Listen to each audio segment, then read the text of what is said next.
저는 오늘 함께 읽은 성경의 말씀을 가지고 복음과 방관자 효과, 복음과 방관자 효과라는 제목으로 함께 말씀을 나누고자 합니다. 저희 블루라이트 교회는요, 1월, 4월, 7월, 9월 이렇게 매월 달들 가운데 다섯째 주가 있는 주일, 그러니까 매월 다섯째 주일에는요, 저희가 복음에 대해서 이렇게 설교를 하고 있습니다. 지난 1월에는 제가 경험하라, 관계하라, 도전하자 이런 주제를 가지고 우리가 어떻게 복음을 전할 수 있을까에 대해서 이야기 드렸는데요. 저는 오늘 설교 말씀을 통해서 한 걸음 더 나아가서 우리가 복음을 전하는 데 있어서 복음에 대해서 우리가 갖는 책임과 우리가 그것을 어떻게 전할 것인지에 대해서 말씀드리고자 합니다. 여러분 혹시 방관자 효과에 대해서 들어보셨나요? 이 방관자 효과란 주위에 사람이 많으면 많을수록 이 어려운 사람에 처한 사람을 우리가 돕지 않는다는 것을 뜻하는 심리학 용어입니다. 우리는 흔히 뭔가 주변에 사람이 많고 나를 도와줄 수 있는 사람이 많으면 그곳이 더 안전하고 우리가 어려움에 처했을 때 도움을 쉽게 얻을 수 있을 거라고 생각합니다. 하지만 실제로는 그렇지 않다고 합니다. 제가 이 방관자 효과에 대해서 이렇게 이해를 돕기 위해서 짧은 영상을 준비했는데요. 이 시간에 한번 먼저 이 영상을 잠깐 보고 설교를 계속해서 진행하도록 하겠습니다. 이 화면은 지난 6월 뉴욕의 한 병원에서 일어난 사건입니다. 40대 여성이 의자에서 바닥으로 떨어져 1시간 동안이나 사경을 헤매고 있지만 바로 옆에 앉아있는 다른 환자들과 경비원, 심지어는 병원 직원들조차 현장을 목격하고도 아무런 조치를 취하지 않습니다. 끝내 이 여성은 누구의 도움도 받지 못하고 병원에서 사망하고 맙니다.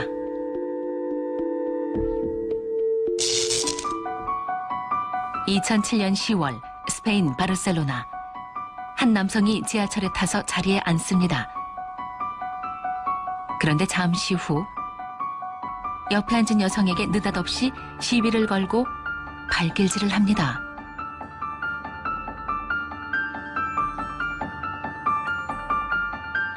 그러나 이때 지하철에 앉아있던 승객들 그 누구도 폭행당하는 여성을 도와주지 않습니다.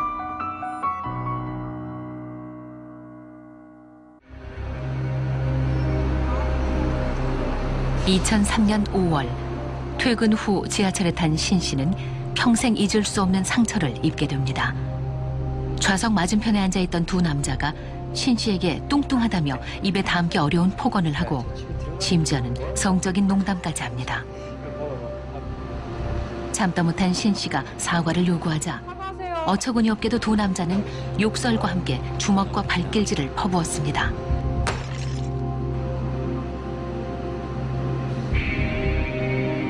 바닥에 쓰러져 입술이 터지고 온몸에 멍이 들 정도로 심한 폭행을 당한 신 씨.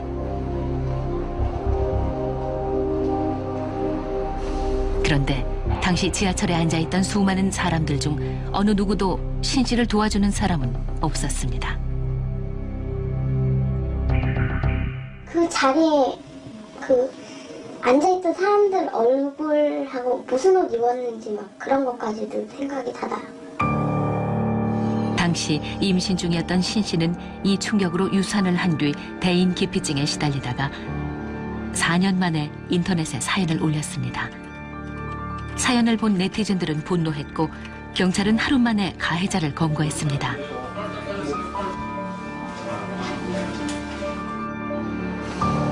하지만 그날 신 씨를 외면했던 사람들의 모습은 그녀에게 지워지지 않는 상처로 남았습니다. 상당히 충격적이죠. 저는 이번 주 초에도 이와 비슷한 뉴스를 이렇게 TV를 보다가 뉴스를 봤습니다. 미국에서 한 청년이 강도를 당하는 사람을 구해주기 위해서 뛰어들었다가 이렇게 칼을 맞게 됩니다. 칼을 맞은 상태에서도 이 사람은 그 범인을 쫓아서 가다가 얼마 가지 않아서 이 자리에 쓰러지고 맙니다. 그런데 이 길거리에 쓰러진 청년을 수많은 사람이 그냥 지나칩니다.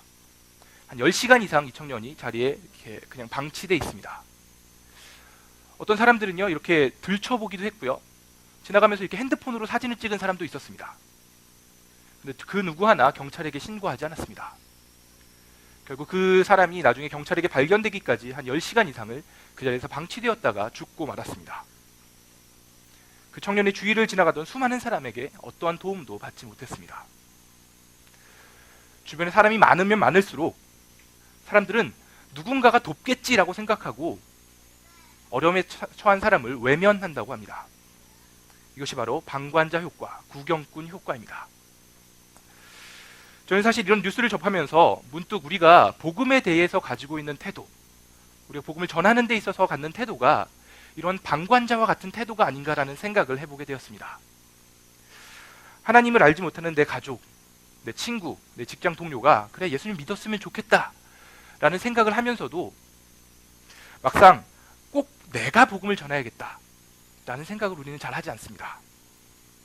누군간 전하겠지, 언젠간 믿겠지라고 생각하고 우리는 정작 그 복음을 전하는 것이 내 책임이라고는 생각하지 않습니다. 그냥 막연히 다른 사람의 책임으로 그것을 전가하는 것입니다. 그래서 저는 오늘 설교를 통해 우리가 복음에 대해서 갖고 있는 책임과 자세에 대해 말씀드리고자 합니다. 오늘 우리가 함께 읽은 누가복음 10장 25절에서 37절에는 방금 말씀드린 이 방관자 효과와 비슷한 사건이 하나 등장합니다. 그것은 우리가 아주 잘 알고 있는 말씀입니다. 바로 이 착한 사마리아인의 비유입니다. 어느 날 이 율법을 가르치는 선생, 이 율법에 아주 정통한 이 전문가인 사람이 예수님을 찾아와서 예수님께 질문을 던집니다. 내가 어떻게 하면 영생을 얻을 수 있습니까? 그 질문에 대해서 예수님은 이 율법학자가 이미 알고 있는 대로 하나님을 사랑하고 이웃을 내 몸같이 사랑하라. 그것을 너가 가서 실천하면 된다라고 말씀합니다. 그러자 이 율법학자가 다시 한 가지를 더 묻습니다. 그렇다면 과연 내 이웃이 누구입니까? 그 질문에 대한 답으로 예수님께서 이 비유를 들려주십니다. 예수님의 비유에는 우리가 다 알듯이 총 4명의 등장인물이 나타납니다. 한 사람이 예루살렘에서 여리고를 가다가 강도를 당해서 거의 다 죽기 직전의 상태로 버려집니다. 그런데 이 버려진 사람의 주변에 총 3사람이 지나가게 됩니다. 한 제사장이 길을 가다가 이 사람을 보게 됩니다. 하지만 이 제사장은 모른 척하고 지나갑니다. 다음으로 레위인이 이 사람을 보고 지나갑니다. 하지만 레위인도 마찬가지로 모른 척하고 그냥 지나갑니다. 이 사람을 지나던 마지막 사람, 사마리아 사람은 이 사람을 보고 그를 불쌍히 여겨서 그를 최선을 다해서 치료해주고 그를 여관까지 옮겨주고 그가 나을 때까지 돌봐주라고 이 여관 주인에게 돈을 맡기기까지 합니다. 이 선한 사마리아인의 이야기는 우리가 너무나도 잘 알고 있는 이야기입니다. 사실 한편으로 생각해보면 이 부상당한 사람, 죽어가는 사람을 모른 척하고 외면했던 이 제사장이나 레위인이 전혀 이해가 되지 않는 것은 아닙니다. 충분히 이들에게도 그 사람을 모른 척하고 지나갈 수 있는 이유가 있었습니다. 먼저 그 죽어가는 사람을 돕는 데에는 위험이 따랐을 것입니다. 지금 그 사람을 죽도록 두들겨 팬 강도가 그 주변에 있을 수도 있고 내가 이 사람을 돕는 그 순간에 그 강도가 다시 나타나서 나에게 피해를 줄 수도 있습니다. 그래서 그런 위험 때문에 이 사람들이 외면하고 지나갔을 수도 있습니다. 아니 뿐만 아니라 지금 이 쓰러져 있는 사람이 과연 강도에게 당한 것인지 아니면 이 사람이 강도인지 확인할 길도 없습니다. 정말 이 사람을 돕는 것이 정말 좋은 일인가에 대해서 확신하지 못했을 수도 있습니다. 또한 이 제사장과 레위인에게 이걸 굳이 꼭 내가 도와야 되나? 이 길이 사람들이 많이 지나다니는 길이니까 다른 사람이 또 돕겠지라고 생각해서 그냥 그것을 외면했을 수도 있습니다.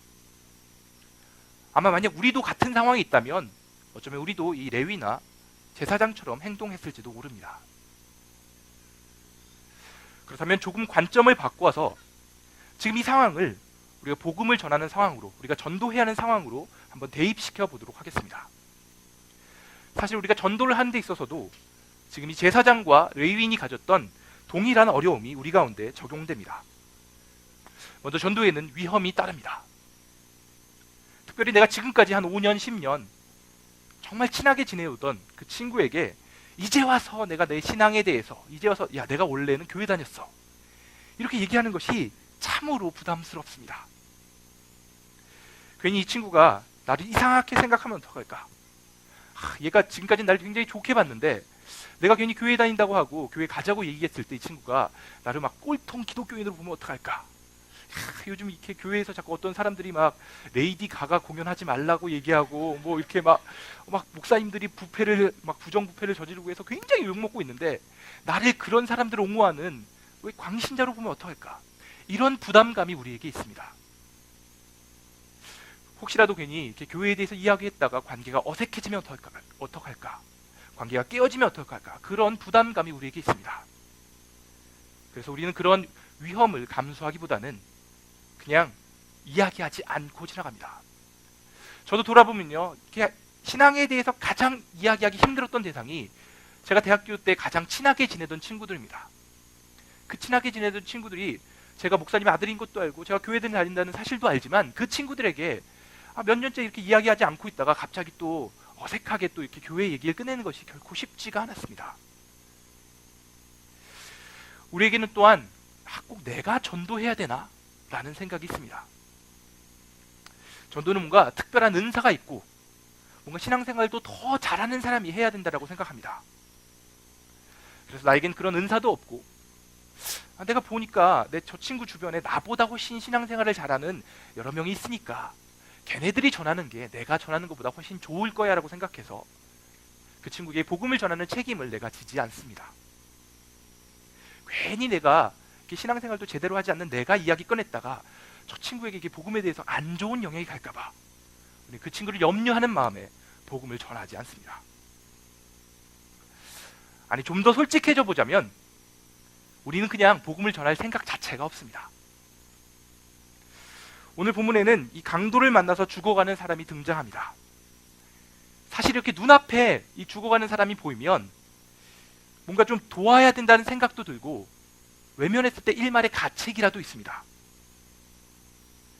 그런데 하나님 믿지 않는 사람들을 볼 때 되게 우리는 그런 절박한 마음이 생기지 않습니다. 우리가 교회를 다니면서 분명히 천국과 지옥이 있고, 우리 예수님을 믿어야만 우리가 천국에 갈 수도 있고, 그렇지 않으면 영원한 형벌에 처해진다, 그런 사실을 다 알고 있습니다. 뿐만 아니라 우리가 죽은 다음에가 아니라 지금 이 순간에도 하나님이 나와 함께 하시고 하나님이 나의 힘이 되신다라고 우리가 말하고 있습니다. 그런데 문제는 그렇게 천국과 지옥이 있다, 하나님이 나의 힘이 되시는다는 사실이 그렇게 우리 가운데 와닿지 않는 데 있습니다. 때로는 우리 이렇게 신앙생활을 할 때 마치 우리가 하나님을 믿는 것을 우리가 무슨 단군 할아버지 믿는 것처럼 신앙생활을 할 때가 많습니다. 우리가 이렇게 한국에 있는 사람들, 우리 한민족은 이 단군 할아버지가 우리의 조상이라고 믿습니다. 우리가 단군의 후예라고 이렇게 우리가 생각합니다. 하지만 우리 중에 아무도 정말로 단군이 실제했고, 우리 조상의 어머니, 이 단군의 이 어머니가 사실은 곰이었다라는 굉장한 비밀이 실제로 있었다는 것을 우리가 실제로는 믿지 않습니다. 하지만 그렇게 우리 조상은 단군이지라고 믿고 있습니다. 우리가 신앙생활을 할 때 많은 경우 비슷한 방식으로 신앙생활을 합니다. 하나님이 계시다, 하나님에 대해서 알고 있고 하나님이 나의 힘이시다라고 우리가 말합니다. 하지만 하나님에 대해서 정말로 천국과 지옥이 있다, 정말로 하나님이 나와 함께 하시다, 이것에 대해서 우리가 경험하지 못하고 살아가는 경우가 많습니다. 그래서 하나의 신화처럼 그냥 머리로만 믿기 때문에 복음에 대해서 뭔가 하나님을 믿지 않는 사람들을 볼 때 별다른 감흥도 없고, 우리가 꼭 전해야 된다는 생각도 없고, 그렇게 심각한 문제로 와닿지 않습니다. 신앙생활 역시 그냥 개인적인 기호나 취향, 그 사람이 그냥 원하면 하는 거지라고 생각하는 경우가 많은 것 같습니다. 하지만 하나님은 우리가 복음을 전하는 데 있어서 그렇게 방관자로 머물러 있는 것을 결코 기뻐하시지 않습니다. 성경에는 반복적으로 복음을 전하라, 너가 내 증인이 되라라는 말씀이 나타나 있습니다. 하나님께서 우리 가운데 성경을 주신 목적 자체가 우리에게 구원을 주시기 위함입니다. 우리는 구원의 문제를 심각하게 여기지 않지만 하나님은 구원에 대해서 정말 심각하게 생각하고 계시고, 우리가 정말 그냥 구원에 있어서 방관자로 있는 것에 대해서 굉장히 안타까워 계시고, 조급한 마음에 복음을 좀 전하라고 계속해서 우리 가운데 말씀하고 계십니다. 우리가 복음에 대해서 그냥 방관자로 뭔가 이렇게 팔짱을 낀 구경꾼으로 이렇게 서 있는 것은 우리 주변에 있는 하나님을 알지 못하는 우리의 가족, 우리의 친척, 우리의 직장 동료, 내 친구에게 있어서 굉장히 불행한 일입니다. 우리 모두가 그냥 누군가 전해겠지라고 이렇게 한 걸음 떨어져 있다면 정말로 내 가족, 내 친구, 내 동료가 평생토록 정말 예수님에 대해서 정확히 이야기 한번 들어보지 못하고 예수님을 믿을 기회조차 갖지 못하고 죽게 될 수도 있습니다. 로마서 10장 14절은 이렇게 말합니다. 그런즉 그들이 믿지 아니하는 자를 어찌 부르리요, 듣지도 못한 이를 어찌 믿으리요, 전파하는 자가 없이 어찌 들으리요 라는 말씀이 나옵니다. 하나님에 대해서 전하는 사람이 없으면 결코 하나님을 믿을 수 없습니다. 우리가 그저 방관자로 서 있으면 우리 주위에 있는 사람이 하나님을 알 수가 없습니다. 물론 내가 아닌 내가 뭔가 내 주위에 있는 모든 사람을 책임져야 한다는 것은 아닙니다. 하지만 분명한 것은 우리 가족, 나의 친구, 내 주변에 있는 사람들 가운데 내가 책임져야 할 사람이 있습니다. 우리가 그 책임을 그냥 다른 사람에게 맡기고 내 책임이 아니라고 생각할 때 그것에 대해서 우리가 하나님께 이렇게 당당하지 못하고 분명히 하나님께서 우리 가운데 너가 그것을 잘못했다라고 말하실 수 있습니다. 하나님은 우리가 복음에 대해서 책임지기를 원하십니다. 오늘 설교를 들으면서 혹시 여러분들 가운데 이 말씀을 들으면서 생각난 사람이 있습니까? 여러분의 부모님, 여러분의 가족, 여러분의 친구, 여러분 직장 동료나 누구라도 한 사람 여러분에게 생각난 사람이 있으십니까? 그렇다면 그 사람에 대한 책임을 다른 사람에게 맡기지 마시고 여러분이 그 사람을 마음에 품고 기도하기 시작하십시오. 방관자로 머물러 계지 마시고 하나님과 함께 움직이시기 바랍니다. 하나님이 분명히 여러분을 통해서 일하실 것입니다. 여러분이 내가 한번 정말 부족하지만 책임져 보겠다. 나에게 이런 책임감이 든다라고 생각이 드시면 한번 기도하면서 여러분이 무엇을 해야 될지를 한번 생각해 보십시오. 하나님께 물어보십시오. 하나님이 여러분을 통해서 일하실 것입니다.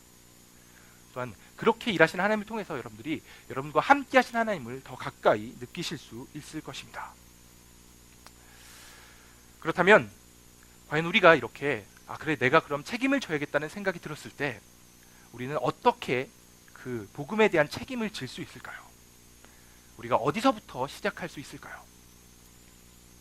사실 전도는 우리 모두에게 있어 늘 막연한 부담감입니다. 뭔가 해야 된다는 것은 아는데 잘 안 되고 그냥 이렇게 뭔가 좀 찜찜하고 부담스러운 그런 일 중에 하나입니다. 복음을 전하려고 해도 막상 어디서부터 어떻게 시작해야 될지 어렵기만 합니다. 그리고 우리에게 있는 이 전도에 대한 복음을 전하는 것에 대한 편견은 우리에게 그 부담을 더하게 해줍니다. 사실 우리는 이 전도에 대해 생각할 때 우리에게 가장 먼저 떠오르는 고정된 이미지가 하나 있습니다. 그것은 바로 이 길거리에서 모르는 사람에게 접근해서 활짝 웃으면서 예수 믿으세요. 이렇게 하는 것이 전도라고 우리는 이렇게 강한 이미지를 가지고 있습니다. 사실 그렇게 전도는 모르는 사람에게 다가가서 예수 믿으세요라고 하는 것이다 라는 생각이 있기 때문에 그것이 참 우리에게 큰 부담입니다. 여러분 제가 이렇게 강도사입니다. 제가 이렇게 복음을 전하는 업종에 근무하고 있습니다. 그런데 그런 저에게도 이 낯선 사람에게 다가가서 복음을 전하는 것은 정말 진짜 힘든 일입니다. 제가 3년 전에 이 블루라이트 교회를 개척하면서 이곳에 와서 처음에 정말 큰 마음을 먹고 이 따뜻한 봄날 이 홍대에 나가서 한번 사형리라는 책자로 내가 전도를 해보겠다는 이 뜨거운 마음을 가지고 이렇게 나가서 전도를 한번 해봤습니다. 제가 한 5사람 정도 만나서 말도 붙여보고요, 복음을 전해봤는데요. 사실 처음엔 진짜 힘들었습니다. 그래도 하자라는 마음을 갖고 이렇게 한 5사람 정도 만났는데요. 물론 어느 정도 이렇게 이 뿌듯한 마음도 있었습니다. 그런데 제가 다음날 일어나서 또 그렇게 나가려고 하니까 정말 발걸음이 안 떼졌습니다. 또 거절당할 것 같다. 내가 또 이렇게 거절감에 내가 이렇게 약한 사람이었구나. 굉장히 힘들었습니다. 낯선 사람에게 복음을 전하는 것은 누구나에게 다 힘듭니다. 그런 전도에는 분명히 이렇게 필요한 은사가 있는 것 같습니다. 하지만 중요한 것은 그렇게 하는 것만이 전도는 아니라는 사실입니다. 더 분명하게 말씀드리자면 우리는 복음을 전하기 위해서 전도에 대해서 가지고 있는 이런 우리에게 있는 부정적인 이미지를 깰 필요가 있습니다. 전도는 훨씬 더 폭넓은 것이고요, 훨씬 더 다양한 방법으로 이루어질 수 있습니다. 오늘 성경을 보면 이 사마리아 사람이 이 강도 만난 사람을 돕는 데 있어서 굉장히 다양한 일들을 행합니다. 저는 이 사마리아 사람이 다 죽어가는 이 사람을 살리기 위해서 했던 이 다양한 일들 가운데 우리가 그것을 통해서 전도에 대해서 적용할 수 있는, 전도에 대해서 배울 수 있는 굉장히 좋은 요소들이 많이 담겨져 있다고 생각합니다. 오늘 본문 33절에서 35절은 이렇게 말하고 있습니다. 어떤 사마리아인은 여행 중 거기에 이르러 그를 보고 불쌍히 여겨 가까이 가서 기름과 포도주를 그 상처에 붓고 싸매고 자기 짐승에 태워 주막으로 데리고 가서 돌보아 주니라. 그 이튿날 그가 주막 주인에게 대내려온 돌을 주며 이르되 이 사람을 돌보아 주라. 비용이 더 들면 내가 돌아올 때에 갚으리라. 이런 말씀이 나옵니다. 저는 이 사마리아 사람이 강도 만난 사람에게 했던 행동을요, 크게 세 가지로 한번 구분해 보았습니다. 첫 번째로요, 사마리아 사람은 이 강도 만난 사람에게 있어서 먼저 그를 보고, 쓰러져 있는 그를 보고서 불쌍히 여기고 그에게 다가갔습니다. 이 성경을 보면요, 이 사람이 그 상처받고 죽어가는 사람을 보고 불쌍히 여겨서 그에게 다가갔다라고 말합니다. 저는 사마리아인에게 있어서 이처럼 불쌍히 여기는 마음을 가지고 그 사람에게 다가가는 것, 우리가 누군가를 볼 때 이 불쌍히 여기는 마음을 갖는 것, 그에게 관심을 갖는 것, 이것이 굉장히 중요하다고 생각합니다. 아까도 말씀드렸듯이 우리는 사실 이 복음을 전할 때 있어서 사실 그게 복음을 전하겠다는 마음을 가지고 사람들을 바라보지 않습니다.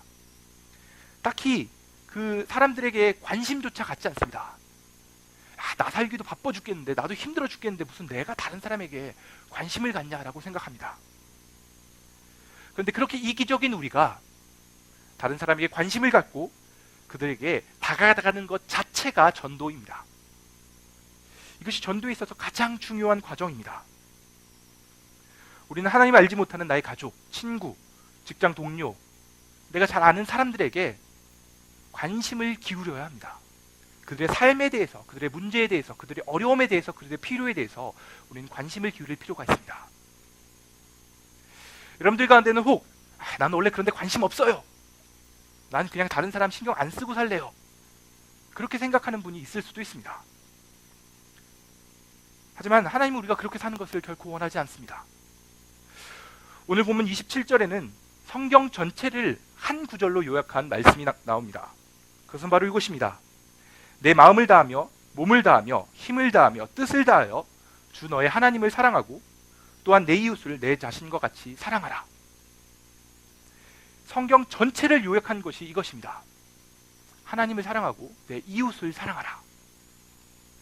하나님의 모든 명령을 요약한 것이 딱 두 가지입니다. 하나님을 사랑하고 이웃을 사랑하여라. 저는 원래 제 이웃에게 관심 없는데요, 이렇게 말하는 것은 저는 원래 하나님 사랑 안 하는데요, 이렇게 말하는 것과 똑같은 것입니다. 하나님 우리에게 딱 두 개 명령했습니다. 근데 그 중 하나를 못하겠다는 것이 뭘 그렇게 당당합니까? 그건 그냥 죄입니다, 죄. 하나님 우리가 하나님의 사랑을 받고 그 사랑대로 이웃을 사랑하며 살아가기를 원하십니다. 하나님을 사랑하고 그 사랑을 가지고 이웃을 사랑하고 이웃에게 관심을 가지고 그들에게 다가가기를 하나님이 원하십니다. 그것이 하나님의 뜻입니다. 전도는 뭔가 또 다른 하나님의 명령이 아니라 이웃을 사랑하는 데 있어서 자연스럽게 따라오는 행동입니다.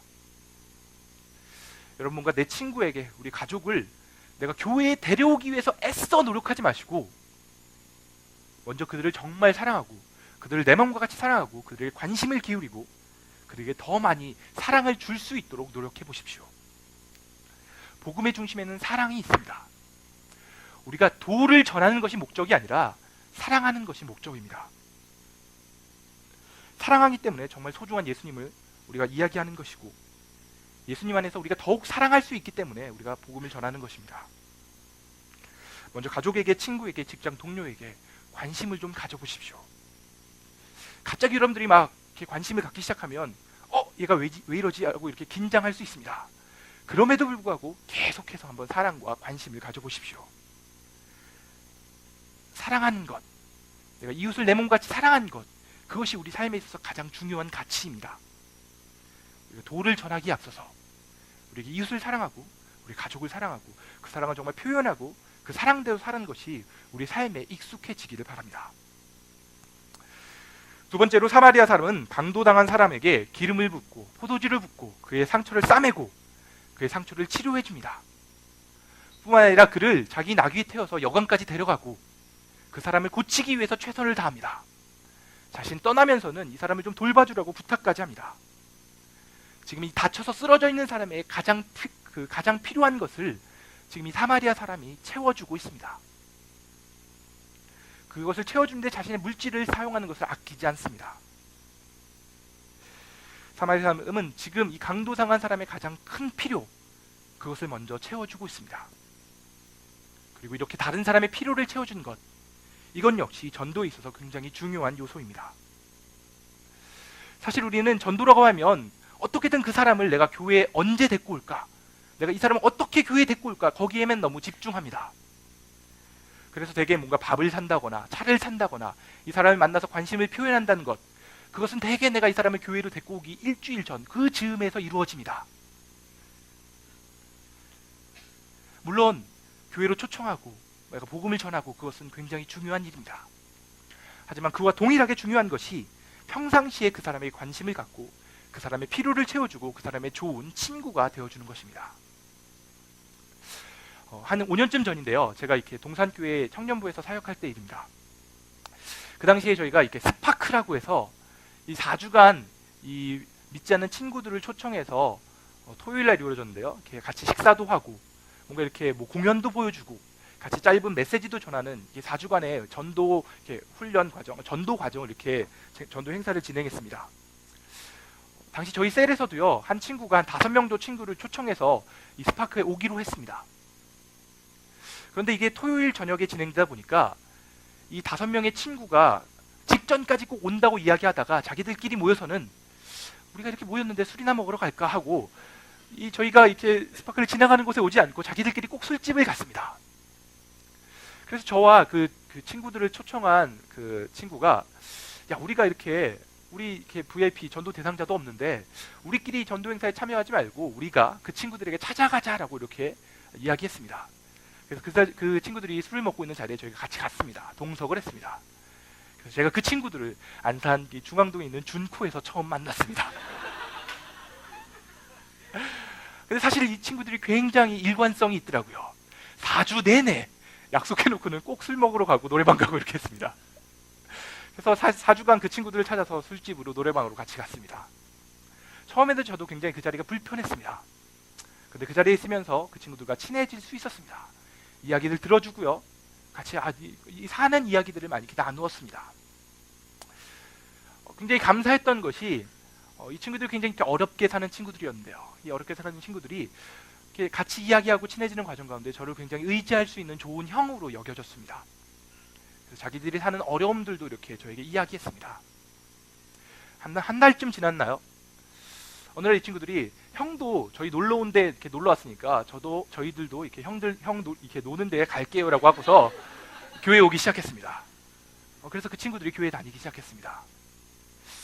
한 5년쯤 지났는데요, 저는 아직도 그 친구와 이렇게 연락하고 있습니다. 복음을 전하고 그 사람을 교회에 데려오는 것 굉장히 중요한 일입니다. 하지만 그와 똑같이 중요한 것은 먼저 그 사람에게 관심을 갖고 그들의 필요를 채워주고 그들의 좋은 친구가 되어주는 것입니다. 그리고 그렇게 좋은 친구가 되었다면 한 번쯤은 진지하게 복음에 대해서, 내가 알고 있는 예수님에 대해서 이야기할 필요가 있습니다. 정말 좋은 친구라면 내가 그렇게 교회에 대해서 이야기했다고 해서 그 관계가 절대 깨어지지 않습니다.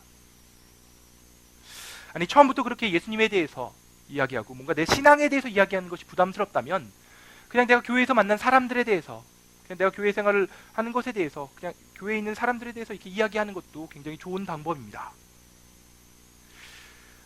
지난주에 우리 예배가 끝나고서 박현진 자매가 이곳에서 이렇게 댄스 공연을 했는데요, 그 자매가 처음 교회로 온 것도 이렇게 교회에 대해서 이야기하는 것을 통해서 시작되었습니다. 이 박현진 자매가 이게 춤추는 자매인데요, 저희 김하정 간사님도 한때 춤을 좀 췄습니다. 그래서 그 같은 팀에서 이 화정 간사님이 항상 이렇게 이 친구를 이렇게 이 현진이를 잘 대해주고 하면서 꼭 궁금하게 막 이렇게 우리 교회에 되게 재밌는 목사님이 있다, 머리가 노란 희한한 목사님이 있다라고 얘기를 했습니다. 그래서 그것이 계기가 되어서 목사님을 만나게 되고 참 궁금함 때문에 그 이야기를 통해서 이렇게 교회에 오게 되었습니다. 여러분도 한번 여러분의 친구 가운데, 여러분의 좋은 관계 가운데 복음에 대해서 한번 나눠보십시오. 우리가 그냥 무조건 좋은 친구라고 해서, 무조건 좋은 관계라고 해서 복음이 자동적으로 전해지는 것은 아닙니다. 분명 복음에 대해서, 교회에 대해서, 예수님에 대해서 이야기하는 것이 언젠가 한 번은 큰 도전일 수 있습니다.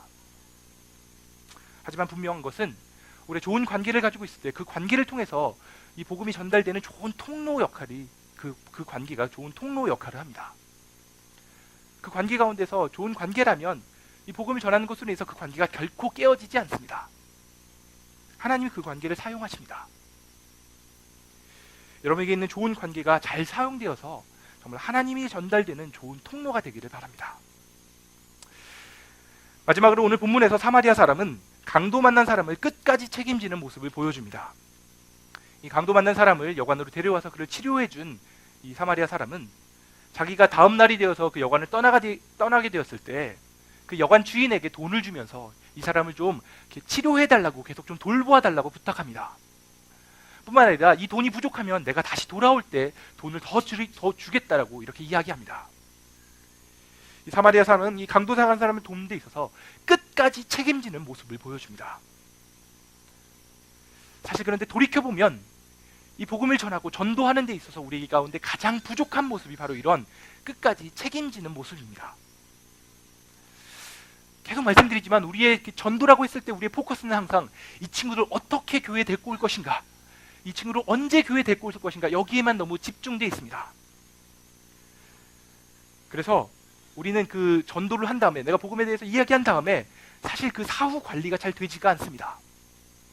이 가장 대표적인 예가 뭔가 교회에서 이렇게 전도 초청한다 이런 거 하면 정말 평소에 연락도 안 하다가 정말 오랜만에 연락해가지고 진짜 오랜만에 만난 친구에게 밥을 사줍니다. 차를 사줍니다. 그러더니 교회 한번 올래라고 이야기합니다. 그런데 이 친구가 거절하게 되면 또 정말 오랫동안 연락하지 않습니다. 사실 저도 이렇게 전도 행사를 여러 번 이렇게 교회에서 진행해 보면서 가장 많이 듣는 이야기가 뭐냐면 더 이상 데려올 친구가 없어요. 이것입니다. 우리가 진짜 어쩌다 한번 연락해서 밥 사주고 그 친구가 이렇게 오지 않으면 또 계속 연락하지 않고 하니까 되게 우리 주변에 굉장히 많은 일회용 전도 용품들이 많습니다. 전도용 친구. 그리고 그렇게 이렇게 돌려 쓰다 보니까 더 이상 데려올 사람이 없습니다. 그래서 한 번은 제가 이렇게 전도 행사를 진행하면서 막 가이드라인을 제시했습니다. 내가 최근 6개월 이내에 만난 적 있는 사람, 내가 최근 2개월 내에 내가 연락하고 지내는 사람, 그런 사람들만 내가 좀 교회에 데려오십시오. 그렇지 않고 오랜만에 연락한 사람은 그냥 연락만 하십시오라고 이렇게 가이드라인을 제시하기도 했습니다. 저희도요, 다음 달 이렇게 마지막 주, 이렇게 5월 마지막 주에 우리 예배 가운데 우리의 VIP 전도 대상자들을 데려오는 예배를 드릴 것입니다. 여러분들 가운데 오늘 이렇게 설교를 들으면서 혹 내가 이 친구를 좀 이렇게 복음을 전하고 싶다라는 마음이 있으면 그 친구를 초대하십시오. 다만 그 친구가 진짜 내가 평상시에도 연락을 많이 하고 내가 평상시에도 좋은 관계를 가지고 있고 내가 평상시에도 이렇게 자주 만나고 하는 친구에 한해서 교회에 데려오십시오. 지금 막 생각났는데 내가 이 친구랑 몇 년 전에 연락했더라 이런 생각이 떠오르는 사람이 있다면 지금부터 연락하기 시작하고 지금부터 잘 해주기 시작해서 다음 가을에나 이때쯤 한번 데려오십시오. 제발 이번에 어떻게 해보려고 내가 그 사람을 이용하듯이 하지 마십시오. 교회에 데려오는 것이 목적이 아닙니다. 내가 사랑하기 위해서이고 내가 정말로 그 사랑을 표현하고 그 사람의 관심을 표현하고 그 사람과의 좋은 관계를 통해서 하나님이 일하실 수 있도록 내가 그것을 준비하는 것이 더 중요합니다. 계속 말씀드리지만 교회에 데려오는 것이 전도의 끝이 아닙니다. 이 복음을 전하는 것만큼이나 사후 관리가 중요합니다. 내가 친구에게 용기를 내서 교회에 한번 와보라고 이야기했는데 거절한다면 그냥 쿨하게 그냥 잊어버리시고 더 잘 해주십시오. 언젠가는 미안해서라도 한번 교회에 옵니다. 어떤 분들이 이런 사람이 있어요. 뭔가 교회에 나오기 전까지는 굉장히 잘해주다가 막상 교회에 오고 나면 자 이제 됐다. 내 할 일은 다 했다. 이제 너가 여기서 알아서 살아남아라.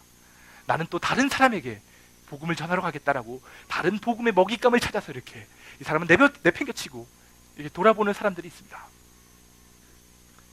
여러분, 도를 전하는 것이 목적이 아니라 사랑하는 것이 목적입니다. 내 친구가 이제 신앙생활을 하기 시작했다면 그것을 통해서 우리가 더 깊이 교제할 수 있고요. 하나님 안에서 더 많이 사랑할 수 있습니다. 끝까지 책임을 지는 것이 전도입니다. 3주 전이죠. 저희가 부활절 예배 때 이렇게 세례식을 했는데요. 그때 대학부에 이자명 자매라는 자매가 세례를 받았습니다. 이 자매를 전도한 사람은 이 자매의 셀 리더였던 최소영 자매입니다. 근데 감사의 시간에 이 세례를 받은 자명이가 지난 1년을 돌아보면서 자기가 이렇게 세례를 받을 수 있는 것에 대해서 너무 감사하다고 얘기하면서 자기가 이렇게 신앙생활을 계속할 수 있게 도와준 이 자명에게 너무 감사하다라고 이렇게 눈물을 흘리면서 이야기했습니다. 이 소영이도 그 이야기를 들으면서 이렇게 막 울컥했고요. 그 감사의 시간을 진행하는 저에게도 굉장히 큰 감동이 되었습니다. 사실 이 소영이가 이 자명이에 대해서 굉장히 많이 걱정하고 많이 기도했습니다. 무슨 일이 있을 때마다 이렇게 저에게도 와서 이런 일이 있는데 어떻게 했으면 좋겠습니다 상담하기도 하고요. 이렇게 신앙생활을 이렇게 회의하게 하고 이렇게 흐트러질 때마다 굉장히 많이 걱정하고 기도했습니다. 그런 모습을 이렇게 저도 보았기 때문에 이 자명이가 이렇게 이해하는 것을 볼 때 굉장히 저에게도 큰 감동이 되었습니다. 끝까지 책임지려고 했던 이 소영일 때문에, 그의 기도 때문에, 그가 보여줬던 여러 가지 행동들 때문에 자명이의 신앙이 자랄 수 있었습니다. 이것이 책임을 지고 끝까지 사랑하는 것입니다. 친구나 가족이 복음에 반응해서 교회에 다니기 시작했다면 거기에 만족하지 마시고 더 깊은 관계를 맺도록 노력해 보십시오. 이제는 우리가 하나님에서 교제할 수 있기 때문에 더 많은 이야기를 할 수 있고요. 하나님에서 더 많은 사랑을 주고받을 수 있습니다. 더 깊은 관계 가운데로 우리가 나아갈 수 있습니다. 이제 말씀의 결론을 맺도록 하겠습니다. 저는 오늘 설교를 통해서 복음에 있어서 우리가 갖는 책임과 우리가 복음을 전하는 자세가 무엇이어야 될지에 대해서 말씀드렸습니다. 하나님은 우리가 복음을 전하는 데 있어서 구경꾼이나 뭔가 방관자처럼 뒷짐지고 서 있기를 원하지 않으십니다. 하나님은 우리의 모든 관계, 우리의 모든 삶을 통해서 하나님 자신을 나타내기를 원하십니다. 그렇다면 우리가 어떻게 하면 이렇게 방관자에 머물러 있지 않고 우리가 복음에 대해서 책임질 수 있는 사람으로 변화될 수 있을까요? 우리가 그냥 책임을 다른 사람이 미루는 것이 아니라 우리가 정말 우리 주변에 있는 한두 사람이라도 책임지는 마음을 가지고 어떻게 하면 그렇게 살 수 있을까요?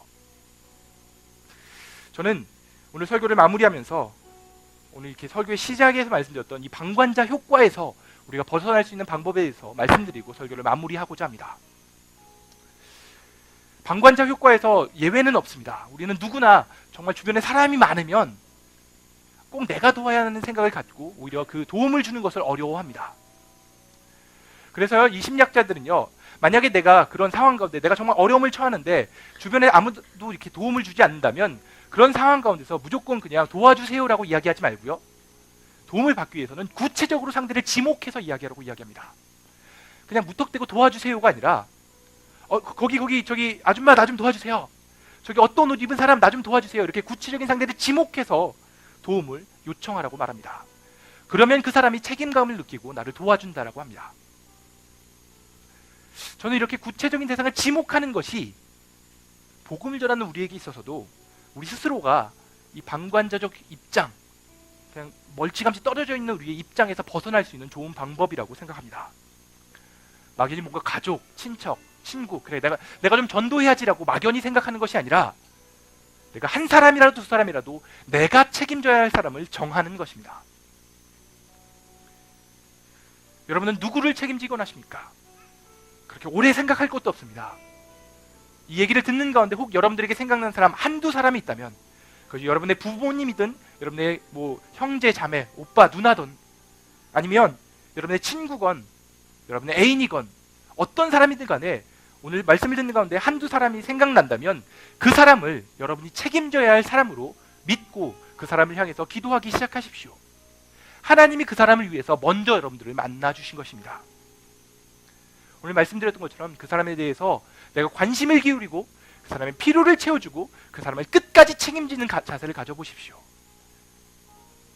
내가 하겠어. 내가 어떻게 해. 여러분들이 그렇게 방관자적 자세를 취할 때 그 사람은 복음을 들을 통로를 잃어버리게 됩니다.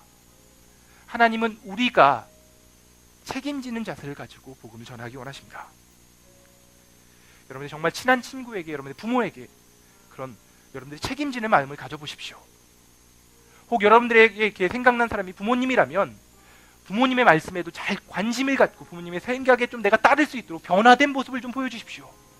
맨날 늦게 들어가고 깽판 치고 맨날 싸우고 하면서 어떻게 복음을 전하겠습니까? 여러분들 친구에게도 마찬가지입니다. 정말 변화된 모습으로 여러분들이 하나님을 전하기 위해서 준비해 보십시오. 내가 직접 예수님에 대해서 이야기하고 내가 직접 뭔가 복음을 전하는 것이 부담스럽다면 좋은 기회를 통해서 한번 교회에 와보라고 초청해 보십시오. 그러면 복음을 전하는 것에 있어서는 저와 목사님이 최선을 다해서 준비해서 여러분들 대신해서 전하도록 하겠습니다. 그럼 중요한 것은 내가 책임지려는 자세입니다. 내가 하지 않으면 하나님도 일하지 못하십니다. 내가 하려고 할 때 하나님이 우리를 통해서 일하십니다. 우리가 이렇게 복음에 있어서 책임지는 자세를 가지고 정말로 나를 통해서 다른 사람이 변화되고 나를 통해서 하나님이 전해지는 일들을 보게 되기를 바랍니다. 정말 나를 통해서 하나님의 생명이 다른 사람에게 흘러가는 그것을 경험하면 하나님이 주는 가장 큰 기쁨을 맛보게 되는 축복이 우리 가운데 있기를 바랍니다. 이 시간 우리가 한번 기도했으면 좋겠습니다. 혹 여러분들 가운데 설교를 듣는 가운데 여러분들이 책임져야 할 사람이 떠오르는 사람이 있다면 그 한 사람, 그 한두 사람을 위해서 우리가 기도하도록 하겠습니다. 하나님, 나에게 내 주변에서 내가 이렇게 오늘 말씀을 듣는 가운데 하나님을 알지 못하는 사람 누가 떠올랐는데 하나님, 내가 정말로 그 사람을 향해서 누군가가 복음을 전하겠지라고 손 떼고 있는 것이 아니라 하나님, 내가 복음을 전하는 사람이 되게 해주십시오. 하나님, 내가 참 약하고 내가 부족한데 하지만 그럼에도 불구하고 하나님이 나를 통해서 일하여 주십시오. 내가 관심을 가지고 그의 필요를 채워주고 그를 끝까지 포기하지 않고 그에게 복음을 전하는 그런 자세를 내가 갖고 그런 사랑이 나를 통해서 흘러가게 해주십시오. 하나님, 그런 사랑을 내게 부어주십시오. 그리고 우리가 결단하면서 기도하도록 하겠습니다. 이 시간 한번 기도하겠습니다.